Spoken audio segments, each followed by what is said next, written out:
ఎన్టీఆర్ జిల్లా Vijayawada bench circle వద్ద కాసేపు ఉద్రిక్త వాతావరణం నెలకొంది. కాకాని వెంకటరత్నం వర్ధంతి సందర్భంగా వేదిక వద్దకు వచ్చిన కాకాని తరుణ్ను మాజీ ఎమ్మెల్యే యలమంచిలి రవి అనుచరులు అడ్డుకున్నారు.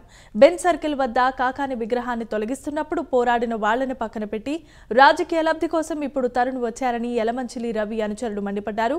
కార్యక్రమానికి ముఖ్య అతిథిగా హాజరైన జై భారత్ నేషనల్ పార్టీ అధ్యక్షుడు లక్ష్మీనారాయణ సమక్షంలోనే రచ్చ చేశారు. దీంతో కాకాని తరుణ్ అక్కడి నుంచి వెళ్లిపోయారు.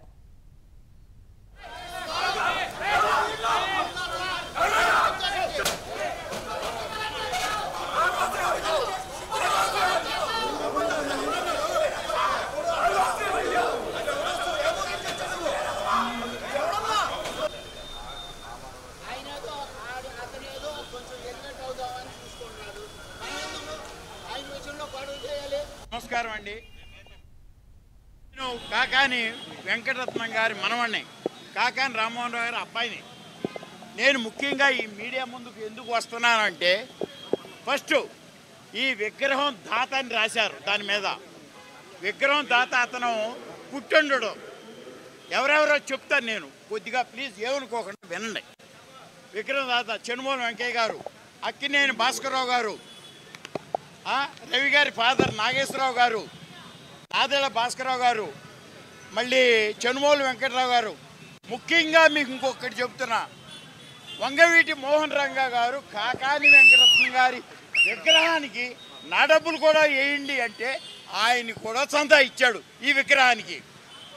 ఇది ఈ రోజున విగ్రహాన్ని కాకాని వెంకటరత్నం గారికి అమర్యాద తెచ్చే విధంగా ప్రవర్తించారు. మేము కట్టమన్న ప్లేస్ ఇది కాదు, ఇక్కడ వద్దన్నాం. ఆకునూరు తిన్నగా అటు ఫేస్ పెట్టమన్నాం, పెట్టలా. ఇంకొక విశేషం ఏంటి తెలుసా, కాకాని వెంకటరత్నం గారు అంత్యక్రియలకి ఇందిరాగాంధీ హాజరైందని రాపిచ్చాడండి. ఎంత నీచమైన వార్త, అది కేసు పెట్టాలి. ఎవరు అసలు ముఖ్యమంత్రులు వచ్చారు ఈ జిల్లా నుంచి, ఈ జిల్లాలో ఆయన చేసింది ఏంటి అనే దానికి ఏది చేయలేదని చెప్పుకోవాలి. ఈ ఊర్లో 1947 మా తాతగారు స్కూల్ నిర్మాణం చేస్తే దానికి ప్రోత్సహించింది ఆయన. ఈ ప్రాంతంలో స్కూల్ లేదు, స్కూల్ రావాలి అని బైలా కాలేజీ ఇక్కడ వచ్చి కమిటీని పెట్టిన రోజుల్లో అందరినీ కేకేసి కూర్చోబెట్టి మీరందరూ దానాలు ఇవ్వండి అందరినీ ఇక్కడ ఊర్లో విజయవాడ సిటీలో పెద్దలను కూడా చేశారు. అదేవిధంగా పాలిటెక్నిక్ ఉయ్యూరులో ఉన్న పాలిటెక్నిక్ని ఆయన విజయవాడ ఇక్కడ రైతులతో మాట్లాడి 50 ఎకరాలు 48 ఎకరాల పొలం ఇప్పించి ఆయన ఐటీఐని కూడా ఇక్కడే తీసుకొచ్చి నిర్మాణం చేపించి పెట్టింది ఆయన. విజయ డైరీ ఆయింది, అలాగే గన్నవరంలో బేకన్ ఫ్యాక్టరీ ఆయింది, ఫీడ్ ప్లాంట్ ఆయింది, విజయ డైరీ అక్కడిదే జంక్షను. దాదాపు ప్రతి దాంట్లో ఆయన భాగస్వామ్యం లేకుండా ఇక్కడ అభివృద్ధి జరగల.